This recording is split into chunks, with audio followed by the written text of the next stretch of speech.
Chers amis, bonjour et bienvenue à notre quotidien rendez-vous de méditation. Ce temps consacré à Dieu pour le louer, pour le bénir et aussi recevoir les merveilles et les trésors de sa parole. Nous sommes encore dans la logique du sermon sur la montagne, suspendu aux lèvres de Jésus. Et remarquons que dans ce serment, il établit comme un contraste entre les commandements de la loi et les commandements de l'amour. C'est lui qui nous les apporte, le commandement nouveau.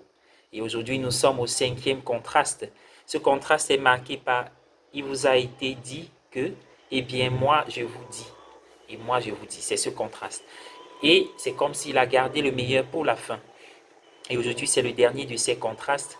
Aimez vos ennemis. Alors, tout de suite, on peut se dire comme chrétien, alors je n'ai pas le droit d'avoir d'ennemis en tant que chrétien. Voilà, c'est lui qui a voulu être mon ennemi. Non.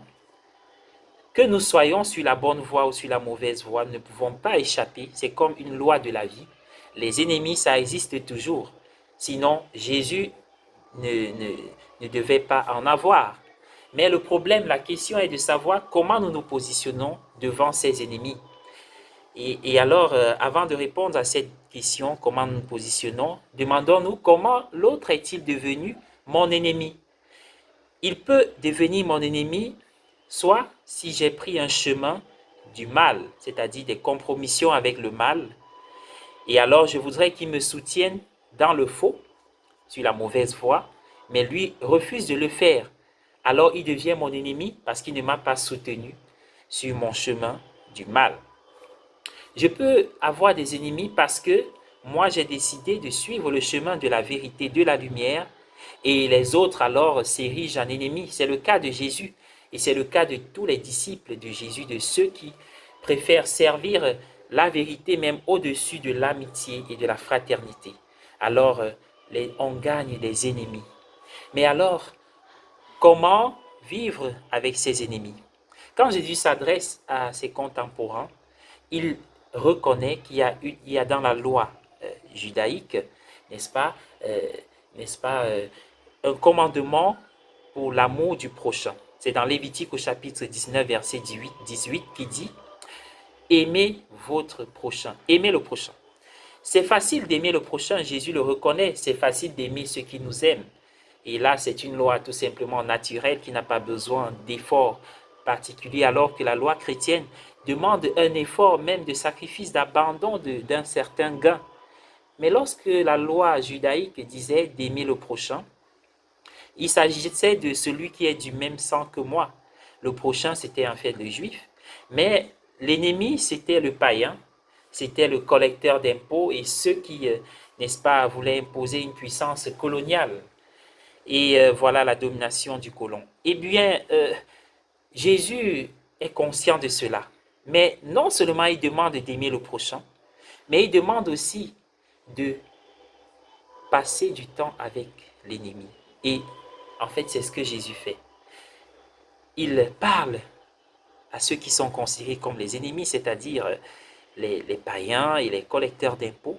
Il parle avec eux, mais il passe aussi du temps avec eux, il mange avec eux, et de surcroît, tenez-vous tranquille, vous savez quoi? Il fait même des collecteurs d'impôts ses disciples, comme il a fait de Pierre. Donc Jésus, en fait, en parlant des ennemis, nous propose son mode de vie. Plus loin, il dira, soyez parfaits comme le Père céleste est parfait. Et moi, je préfère plutôt la traduction fidèle qui demande d'avoir, n'est-ce pas, une dévotion complète pour Dieu et non pas soyez parfaits car, figurez-vous, personne, nul n'est parfait. Nul, aucun d'entre nous ne peut se dire sans péché. Mais avoir une dévotion complète pour Dieu, comme il a pour nous, nous pouvons nous mettre dans ce sillage. Peut-être même le faire pendant toute notre vie. Essayer, n'est-ce pas, d'avoir de la dévotion pour Dieu pendant toute notre vie. Et là, c'est possible. Et pour pouvoir le faire, il faut commencer par le premier escalier. Et le premier escalier, la première marche à franchir, n'est-ce pas, c'est l'amour des ennemis, qui est difficile, mais pas impossible. Et quand on l'a fait, on est libéré.